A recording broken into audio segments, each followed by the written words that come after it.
Welcome everyone to the Big Nerdy One channel. Thanks for stopping by and I hope you're all doing well today. So we have for you here is the Armscore or Rock Island Armory 9mm MAP1 pistol. Now before we begin, this firearm has been safety checked. Gonna lock the slide back. Kind of see there's no cartridge inside the chamber. Maybe you can't, but trust me, put my finger in there, there isn't. There's no mag in the mag well. So let's tell you a little bit about this pistol from my personal experience and just a little bit that I've seen so far, and I'm not an expert whatsoever. Kind of interesting to note that inside the box came a Tanfoglio, owner's manual. So this pistol says assembled in the Philippines. So chances are, I'm just guessing that technically it's a Tanfoglio or Tanfoglio, however you say it. Pistol that basically was assembled by Armscore. Now, the finish on this pistol is pretty nice. I believe this is an anodized hard coat, but it's a very good looking finish. Also, like their logo is right on there nicely. The camera picks it up. It might be kind of hard with the autofocus. You might also notice it got some smudges on it. That's just from the oil, from the gun oil and stuff. Not the actual finish. The finish is beautiful on it. Also, it is stamped MAP1 FS for full size, and then you can also see on the frame it will also say Armscore down there. Might be kind of hard for the camera to pick up, but it's there right on the frame. Some of the things I want to say about it. So, from my understanding, the Tanfoglio or the 9mm MAP1 here basically is a CZ clone, which is supposedly a pretty good pistol from my understanding. So I've heard good things about the clones as well. Now, I'm going to kind of tell you some of the features of it and some things I like and don't like. The grips are nice, the grip panels, which you can change out. You can find aftermarket replacements for them.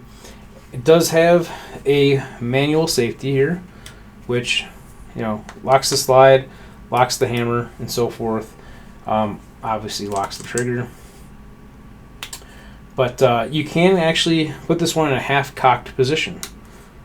So you can set it right there, or you can set it in a full-cocked position. And you might have noticed, watch the trigger there, half-cocked, fully cocked. Trigger's kind of interesting. It's kind of got this elongated hook to it. With a nice little bump up into the frame as well. So you could really wear gloves with this probably, I'd imagine. I'm actually hold it this way so you can see in front of the camera. It's got plenty of room in that trigger guard. So the trigger's not bad. Double action, single action. Double action's a little heavy. The single action's not so bad.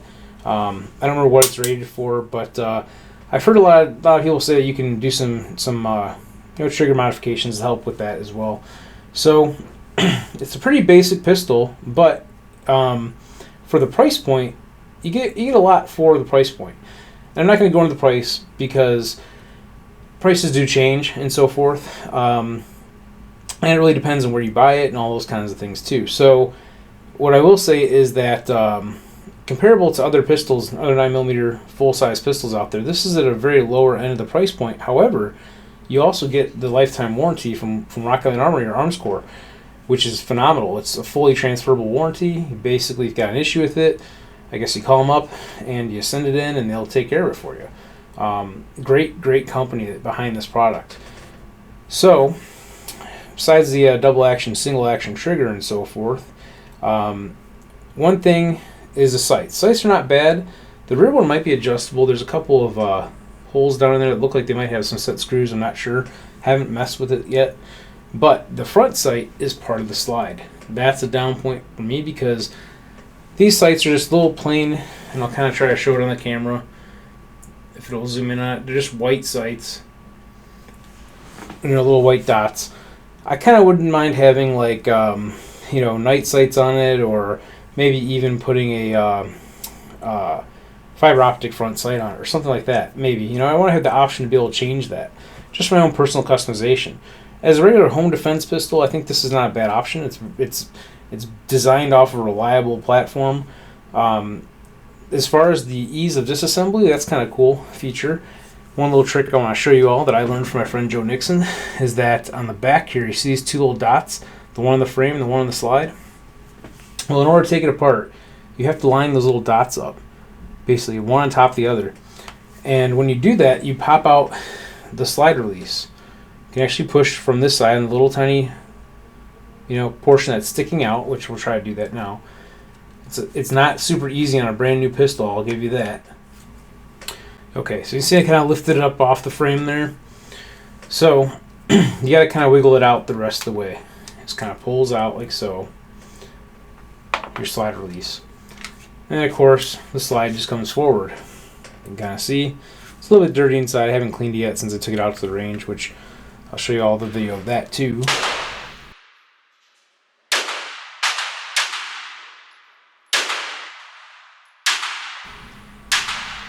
Just kind of give you an overview of what it looks like on the inside. Pretty simple, pretty basic. One of the things you'll notice too is the slide height is very shallow, which for some people that's a little bit of an issue, and I'll kind of explain why in just a moment here when I get this back in. It just kind of clicks back into place. Relax the slide a few times, pull the trigger. Well, the slide height doesn't offer you a lot to grab onto. Again, like I mentioned, some people like these for competition because they're pretty accurate. The serrations are nice and deep on it. However, like I said, the height's a little shallow. So, you kind of have to kind of grab onto it just right, really quickly. And if you're in a competition and you're in a rush, or just in a rush in general to get it racked, that might be a little bit of an issue, But for me, I think really honestly, you can probably get used to it after a while of using it. That's pretty much it. I mean, took it out to the range, as you'll see here, and enjoyed shooting it. Took it out to the range 35, took it out to my local club, shot it a few times, and it's a lot of fun. It's a nice pistol to shoot. Of course, has a nice rail on the front here too as well, which I just noticed has a engraving on the bottom here. I'll just kind of see what that says. And it says something I can't really quite read, and something Philippines. Anyway, but yeah, it's a nice pistol. I'm adding it to my collection. I like it. I'm looking forward to playing with it a lot more. Yeah, so check it out, Rock Island Armory or Arms Core. Check out their website. You can see them on there, see what kind of options they have. They also have a polymer version of this as well, which I kind of want to test that out too, because it'd be kind of cool to play with that. It might be a little bit lighter, I imagine. Again, the weight on this seems to help with the recoil. It might get a little heavy holding it out for a while, but I do like it and everything. So, having said that, hope you enjoyed my little review and overview of this pistol. And until next time, go out and have some fun shooting.